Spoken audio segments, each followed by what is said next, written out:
Welcome.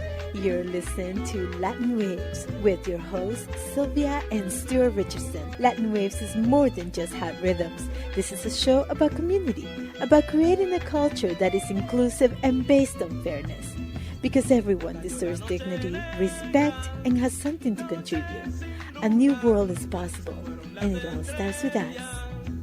The individual is a fallacy, and it is so embedded in our daily activities and our daily talk that we use it without really challenging the notion of the individual. That's the voice of Marcelo Saavedra. On this week's show, we speak to Marcelo. Stay tuned. I'm very privileged to have with us Dr. Marcelo Saavedra. He's an Aymara elder, and he's joining us from Ottawa. Thank you so much for being with us. Thank you, Sylvia. Thank you so much. I love the story of creation. We are speaking with Dr. Marcelo Saavedra. He's an Aymara elder, and as you take us to the creation of Turtle Island. That's why they call this territory Akiminak Limitik, which means the back of the turtle. And many people don't know why they call it like that.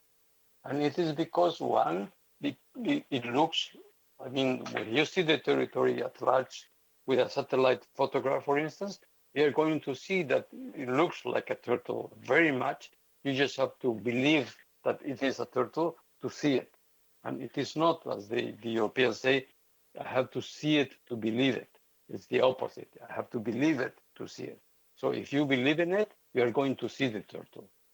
And actually, I'm creating a constitutional kit in which we actually draw a geographical map, and then on top we draw the turtle. And if it's perfect, it's like the territory is a turtle. As you go through the back of the turtle, you find that any turtle, for this matter, has 13 shells, inner central shells. There are 13. And on the sides of the big shell, there is also 26 smaller shells, and this represents the councils of grandmothers and the council of grandfathers. And the central shells, which are also 13, they represent the social order that they have to follow. The story, the myth of creation, becomes more complex. It actually allows you to create a social order by following the 7 teachings that I mentioned before, and that you get to live in equilibrium and in harmony with Mother Earth. By what you said, that the animals had to remember their covenants. They have remember their instructions. What are those instructions? Remind us, what are the key teachings of our grandfathers? Teachings that were kept by our ancestors, they had a fractal design. So just by knowing a bunch of them, a subset of them, you can actually derive the other teachings, because we haven't completely forgotten our original instructions. We can still remember them if we are humble, if we are honest, if we are respectful, if we are brave, if we are wise, if we love our relations, and if we are truthful. Those are, I just mentioned the 7 teachings of the 7 grandfathers.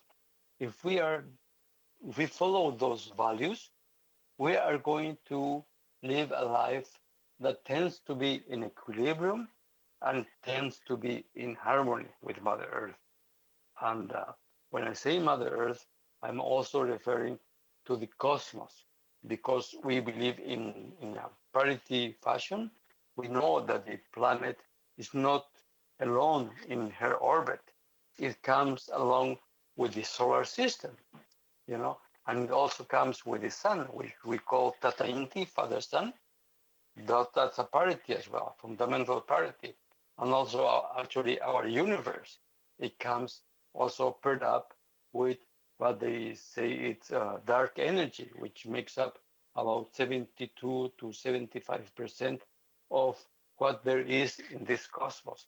So everything is like in a parity relation, like everything. We have just forgotten that, and we believe this illusion of individuals, of things expressing themselves as individual things, and that's only an illusion. It's not real.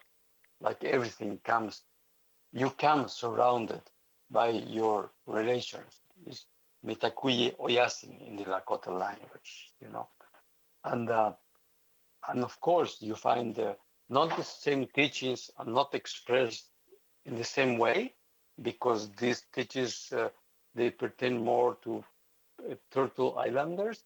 In the south, in my culture, you find other teachings that actually complement and complete, and at the same as opposing the teachings of the people of the north of Turtle Island.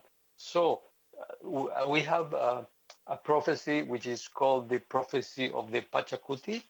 Pachacuti means the cosmic upheaval, and this prophecy, I'm going to summarize it. It talks about the indigenous peoples of Turtle Island and the indigenous peoples of the Tawantinsuyu and their power animals. Our power animal is the condor, and the power animal of the Turtle Islanders is the eagle. And this prophecy talks about a time when everything was going to be upside down and when we were going to meet again. People that are that represent the eagle and people that represent the condor. And when we met with Jacob, that's the first thing that came to our mind, because actually when I met him when he was performing at the dance of the eagle. So I approached Jacob and I asked him, so you are dancing the dance of the eagle? And I know it because I have seen this dance uh, in my territory, but being danced differently because it was the dance of the condor. And my elders explained to me that our peoples, they were going to meet again once the planet is going through a very profound crisis. And that's how I recognized Jacob. And since then, I walked with him for about 10 years, trying to remember our original instructions. And we did manage to remember like many of them. So, and for me, that was a magical period in my life when I was walking with Jacob, because we managed to find my constitution in the south, which is basically a constellation on the sky, and we managed to find the constitution of Turtle Islanders in the myth of creation of Turtle Island. And though these two constitutions, they're also the myth of creation of our peoples. But then we went on and we started to search or to dig into the myth of creation of Mesoamerican people, or I should say of Anahuac people, because, Latin America, North America, Mesoamerica, they are misnomers. Our original names, like this territory is rather called Akiminak Mimitik, that its original name. In the south, its original name is Tawantinsuyu, and the whole of what they call the Americas is called the Abya Yadra, So those are their proper names, and that's how we should call them. Not only because they are the proper names, but because they are beautiful. They mean something, you know. And their names also, they leave you with a sense of that these things are alive, because they are. Turtle Island is a turtle, it's alive. So the Constitution, which is the back of the turtle, is also alive. It hasn't been killed yet by writing it down. It's still like orally passed from generation to generation, because it is very important for us that we follow something that is alive. My territory as well, still alive. They haven't been able to kill it yet. It's quite resilient, and it's going to survive many other attempts to destroy it. in the time to come, but we will still resist it as we are doing it today. And we have done it for the past 5 centuries, So it is key that these things remain alive because we are living beings and we have to abide by other living phenomena.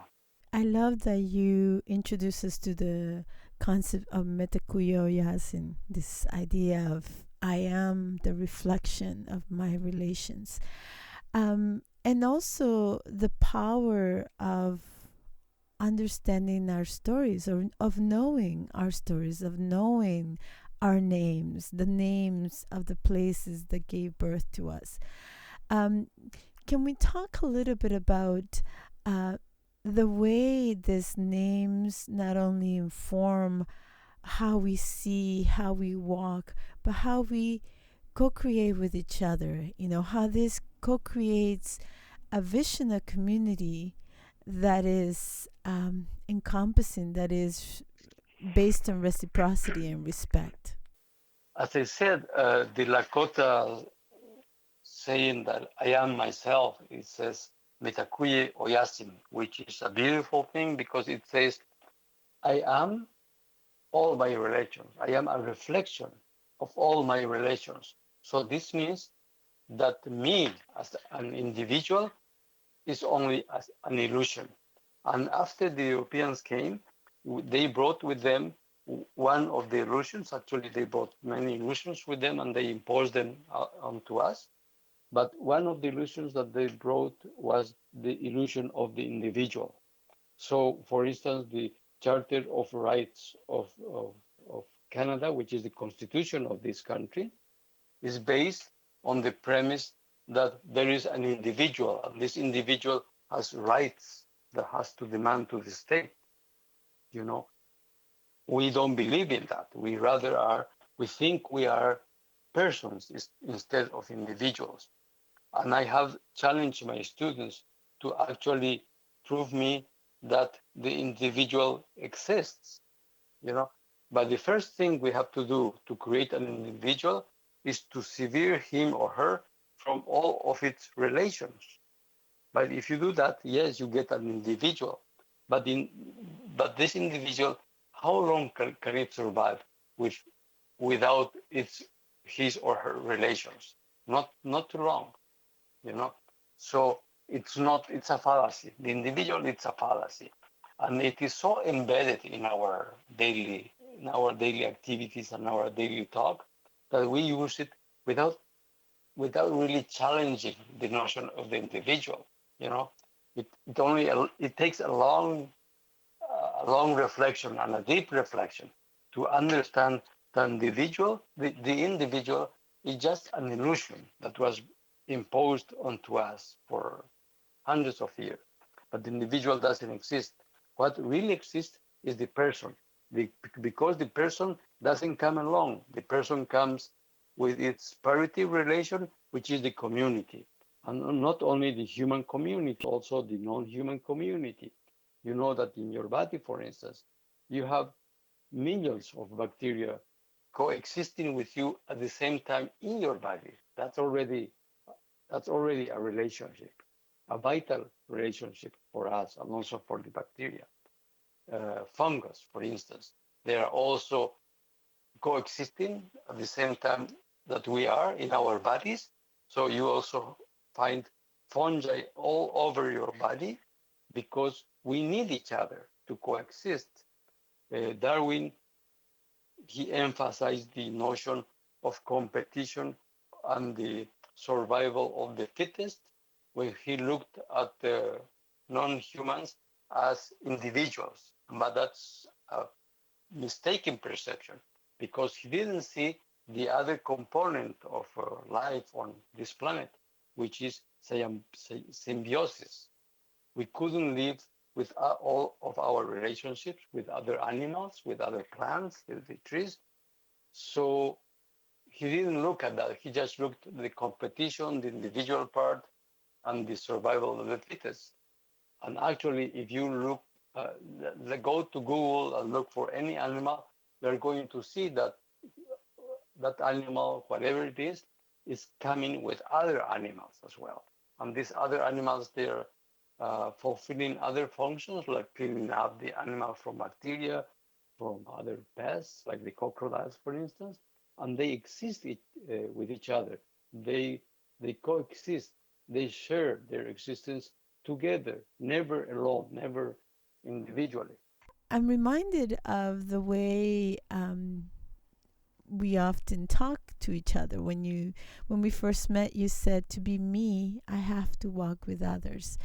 And I've always been struck by the beauty of that sentence, the beauty of um, not just the notion of parity, but the way we co-create each other, the way we are constantly in co-creation of one another, and this idea of love as one entry point to all the knowing, that it's already inscribed, and its instructions are already all around us in nature, in the animals and the people that that we coexist with.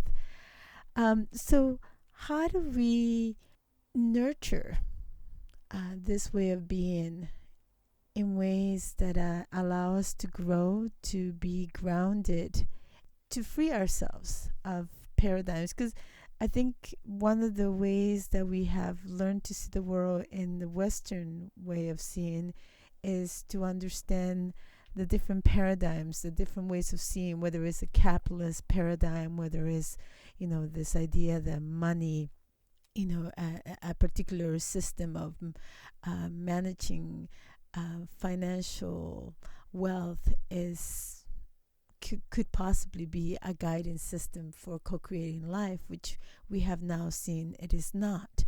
When we look at the world, around the world, almost all of the world is capitalist, and almost everywhere in the world we see devastation, poverty, hunger, wars. So clearly, this concept of financial paradigms, or the capitalist paradigm to be specific, has not been a successful way. But when we go back to indigenous ways of knowing, when we go back to our ancestral wisdom, to our teachings, we find something that is organic, that is ever present, that is living, that is alive, and informs us. Perhaps we could talk a little bit about the meaning of those words, because they are not only instructing and guiding us, but they're also reflections of how we can see, how we can co-create, reimagine, and walk in a more gentler way. You talked about the different names we have forgotten, our lands, the what we what colonial power has called Americas is Avia Yala. What does that term mean? How does it help us inform and form a new consciousness of who we are? Yeah, I like your question, and I like that you use a proper word for describing what should be our place on this planet. You said nurture, and actually, in my culture and in many other mature cultures, there is like perception of what our place should be in relation to our Mother Earth. And for instance, in my language, Aymara, we say sumak hamaya, and that means live and coexist well. In Quechua, we say sumak kausai, which means basically the same thing, live and coexist well. Other cultures, like for instance, the Guarani culture in the Amazon, they say Nyandereko or Ivimaraye, which means living in the land without evil. In the Anishinaabe Mowin language, we say Mino Bimadiswin, which means being alive well. In Cree, they say Miu Pinitsum, which means also like being alive well and in harmony with everything that exists. In Inuktitut, I know I don't pronounce well Inuktitut, but it's something like it is Kajarnek. That's called. It's much more complex than the other things I said, but it means like being in your land in a reflective position and being glad to be there with everything that surrounds you. So they have found other metaphors for that. So it's much difficult to interpret, but I did have an Inuk elder to interpret this for me, and that's what he told me. And many other mature cultures, they actually have a perception about our place on the circle of life, and it's expressed in many ways, and they basically mean the same thing. That we have to coexist, and we have to be together nurturing our life and the lives of our relations to exist peacefully and prudently on this planet. Because now we are well into the era of the Pachacuti, the cosmic upheaval, where everything is upside down, and that's very easy to demonstrate. Like, for instance, the marketplace, like many hundreds of years ago, was just like an appendix to society, and society always had social control over the market. Whereas nowadays it's the opposite, it's the total opposite. The most important thing is the market, and the society just an appendix to the market. The market takes all the decisions about society. So society has become an appendix of the market. And as you mentioned, even more is not only the market of goods and services, but it is an intangible market, the financial market, that nowadays they are being administered by computers, but not by us anymore. Like in 2003, I believe there was a huge crisis that happened in the financial market, and this crisis was created by computers that initiated the trade at many instances, and they actually managed to create a huge financial crisis. So nowadays, it is artificial intelligence, it is robotics, it's engineering that are trying to go beyond the control of humans and administer themselves by on their own and create their own. You know that Microsoft created a chatbot in the internet, and at the end of the day, once this chatbot was created, they had to bring it down because this chatbot or robot was behaving in a very bad way. It became a bully. It became a very racist chatbot, and it was becoming like a monster, like a Frankenstein. So they had to take it off. And this is happening increasingly so with the advent of artificial intelligence and with robotics. It's just very scary. So we are losing control over many things. And so this is the only time in which we can still do something about the bad things that we have been doing, the forgetfulness that we have entered into. It is still time to remedy this, and the remedy is quite easy. We have to remember the original instructions and to live according to them. And actually, the meaning of Abiyala, it comes from the Kuna language, from the Kuna people. The Kuna people, they live in what is nowadays Panama, but actually they originate in Colombia. But they had to flee Colombia because there was a long war there in Colombia. So they moved to Panama. And an Aymara elder was actually traveling to North America. So he came over here to make contact with his sisters and brothers, because the prophecy said that we were going to meet with each other again in time. So he tried to be more proactive. So he traveled to the back of the turtle. He met the Haudenosaunee Nation. He met many Anishinaabe elders, Inuk elders, and many elders from the ones that exist, from the nations that exist here on the back of the turtle. And as he was going back to my country, he decided to do it by land, not to take the airplane. So he visited many nations in the U.S.